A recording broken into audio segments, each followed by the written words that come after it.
Hey, awesomes. How we doing? Welcome to week two.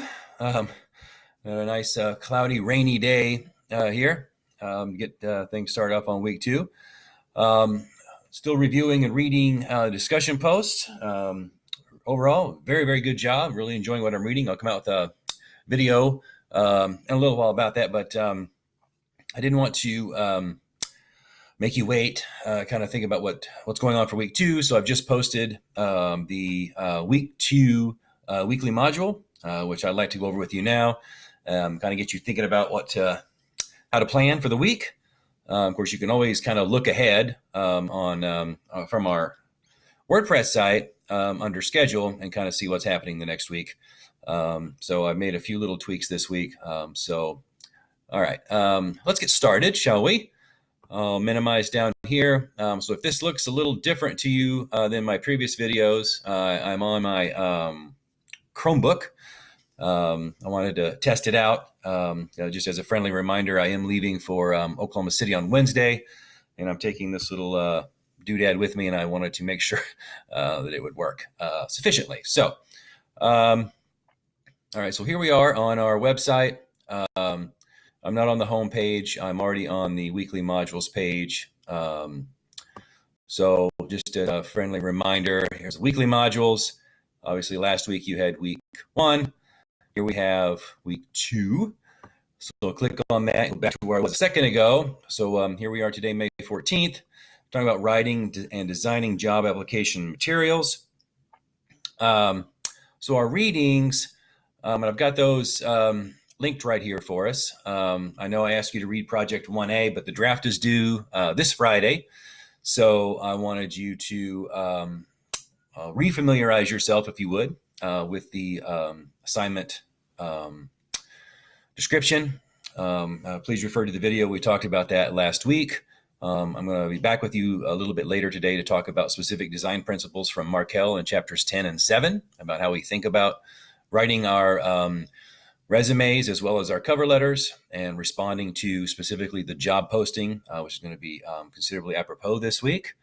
But for now, specifically for today, I'd like you to really just make sure that you reviewed Project 1A, look at Project 1B, read Markel's chapters 10 and 7, and be familiar with those concepts. And then I'll be back with you to point out some specific concepts. I also have this really cool link to resume design from the English Owl, Purdue, for this week.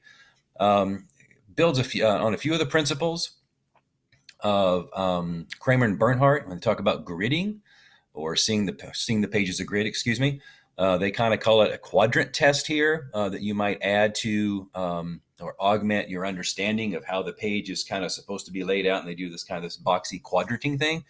And you'll notice in the box, it's kind of like really kind of what we're trying to do is address that active versus passive white space when we're looking at gridding or quadranting or the quadrant, if you will, in this case. So yeah, take a look at this. This is really, really, really neat. And then columns can be of huge assistance to you in your resume design.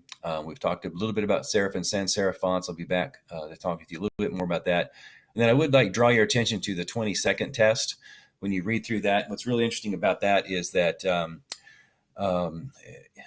today, when you're so if you submit something either through LinkedIn or even through some sort of or your resume as a PDF, and you submit it electronically or via email or through a particular portal, a lot of research tells us that that initial your initial artifacts will be scanned and looking for keywords and searching for particular phrases before anybody ever reads it. Then by the time someone reads it, then we start to think about the 20-second test. Can they look through your document and within 20 seconds, do the things that stand out that need to stand out, okay?